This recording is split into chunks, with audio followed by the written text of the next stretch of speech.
All right, let's dive right into this explainer. Today, we're decoding one of the most talked about, yet honestly least understood figures on the entire global stage. When you hear North Korea, you instantly picture its supreme leader, Kim Jong Un. But how exactly did he get here? What are the actual day-to-day mechanics of his rule? To really grasp the geopolitical chess moves he's making today, we're going to look at the source material and trace what is a genuinely fascinating, highly contradictory transformation. So this is the big question we have to start with. To understand his leadership style right now, we first have to look at the incredibly contrasting reality of his youth. It's almost jarring, right? Trying to reconcile the image of a leader running this isolated, strictly controlled state with the documented facts of his teenage years in Europe.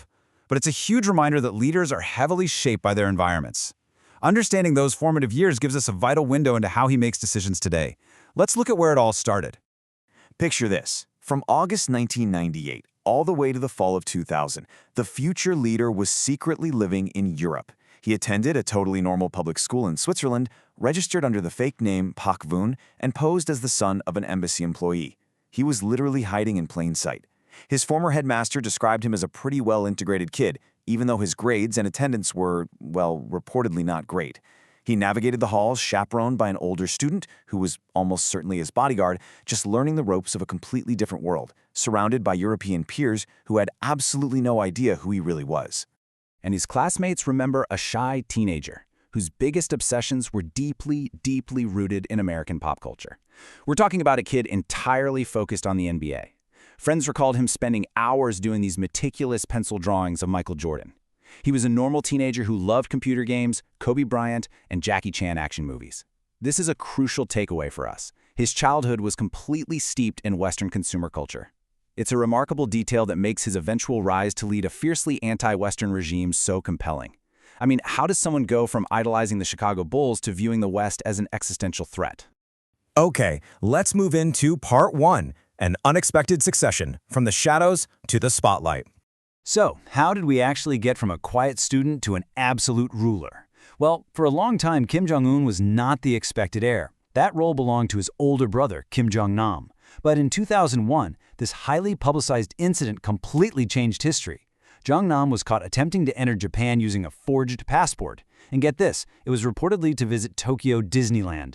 This incident brought immense international embarrassment to the regime.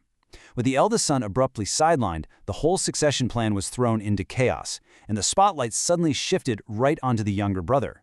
Insiders recognize something very specific in Kim Jong-un. He possessed the exact ruthless and unyielding traits his father, Kim Jong-il, valued for leadership. Kenji Fujimoto, the former personal chef to the family, noted that the father favored Jong-un over another brother who was considered just a bit too docile. Jong-un, on the other hand, was seen as a total mirror image of his father, competitive, indulgent, and fiercely stubborn. He was someone who, crucially, never admitted defeat. It was these exact traits that convinced the inner circle he had the required iron will, leading to him being officially recognized as the successor by diplomatic services around 2009. Which brings us to part two, consolidating ultimate power, reshaping the internal dynamics.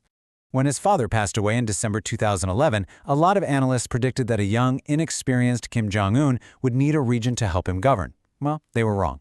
His consolidation of power was breathtakingly fast. Despite having zero actual military experience, he secured the highest military ranks almost overnight. Just before his father's death, he was made a four-star general. Days after the passing, he was declared Supreme Commander of the Armed Forces, and by July 2012, he was promoted to Marshal. These were highly calculated, lightning-fast moves designed to establish undisputed authority instantly, ensuring no one in the old guard could even think about challenging his new position. He also fundamentally re-engineered the internal power dynamics of the country. His father ruled through a strict military-first policy called Sungun. Kim Jong-un, however, completely flipped the script. He revived the Workers' Party of Korea, organizing its first Congress since 1980. He abolished the old National Defense Commission, replaced it with a civilian-heavy State Affairs Commission, and promoted a new ideology literally dubbed Kim Jong-unism. By decreasing the power of military delegates and putting the political party back in the driver's seat, he was basically coup-proofing his regime. He shifted the balance of power away from entrenched military elites, ensuring the whole system answered only to him. And to ensure absolute loyalty and prevent any challenges to this new authority, he utilized severe, uncompromising methods, including familial purges. The historical record here is stark. In 2013, his uncle, Jang Song-taek, the very man some thought would act as his regent, was arrested and executed for treachery, along with extensive members of his extended family.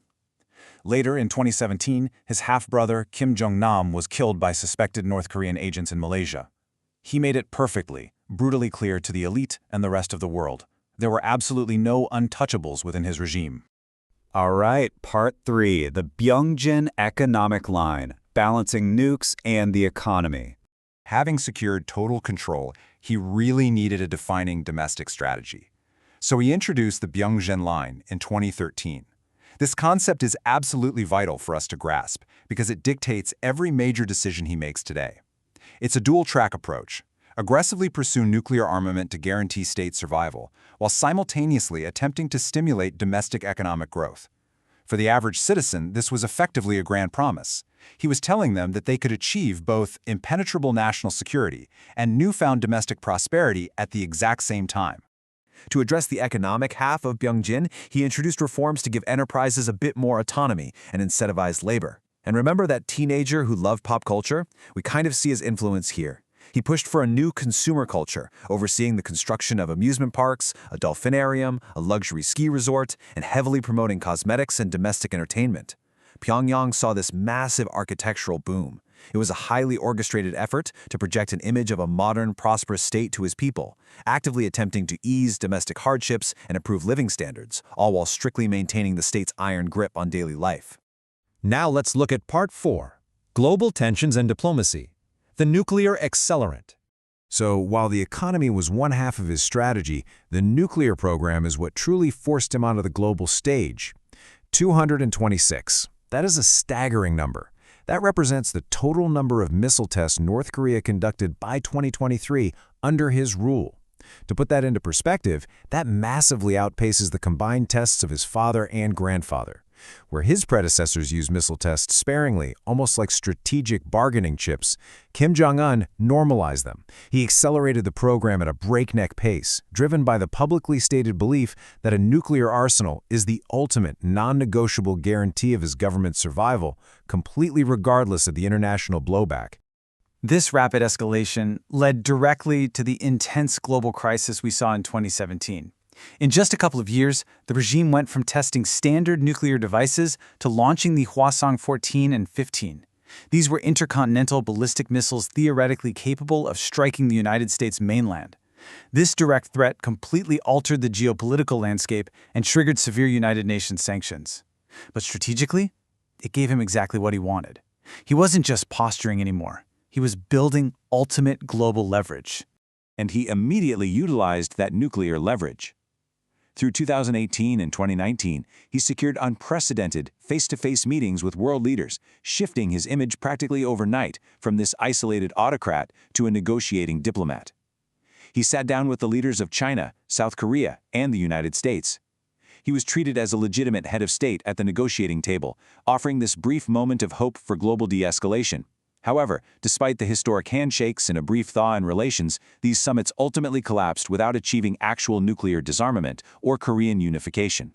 Following the breakdown of those talks, we saw a stark, aggressive pivot. Diplomacy basically went straight out the window. In 2022, he dropped the regime's no first-use ambiguity, passing a law that triggers automatic nuclear strikes if his leadership is threatened. By 2023, he physically demolished the monument dedicated to reuniting with South Korea. And in 2024, he shifted global alliances completely, signing a comprehensive defense treaty with Russia, and even sending soldiers to assist in the Russo-Ukrainian war. This isolated state is now actively participating in global conflicts, which is fundamentally changing the security math for the rest of the world. So, what does this all mean? The facts show a leader who has completely transformed. He went from a quiet, basketball-obsessed student in Switzerland to a highly calculated, unyielding architect of modern global tension. He secured absolute domestic power, built an arsenal capable of global reach, and is now forging powerful new military alliances. Understanding his past is absolutely crucial to understanding the mechanics of his regime today. But as he continues to rapidly reshape these alliances, what does this aggressive new era actually mean for the future of global security? I'll leave you to think on that one. Thanks for joining me on this explainer, and keep questioning what you see on the world stage.